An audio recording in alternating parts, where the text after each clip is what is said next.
Hi everyone.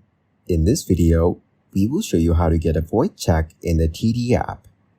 If you need to provide a void check or your banking information for direct deposit or pre-authorized debits, here's what you can do. Simply write void across it in large letters and provide that. Or you can just provide the important numbers that appear on your check as shown here. You won't need the check number. If you don't have a check, the easiest way to get your account information is from the pre-filled direct deposit or pre-authorized debit payment form.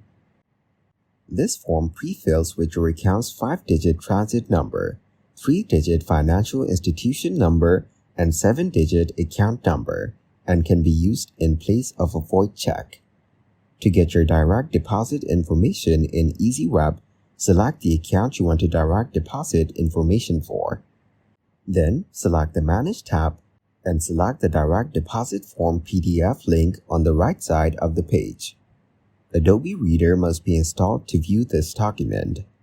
Download Adobe Reader. Safari users should also ensure that the pop-up blocker is disabled. To get your direct deposit information in the TD app, select the account you want the direct deposit information for. Now, select the Details tab and select Direct Deposit Info. In the end, select the Get Form button to access a filled PDF of your direct deposit information. Thanks for watching, like the video, and subscribe to the channel for more content like this.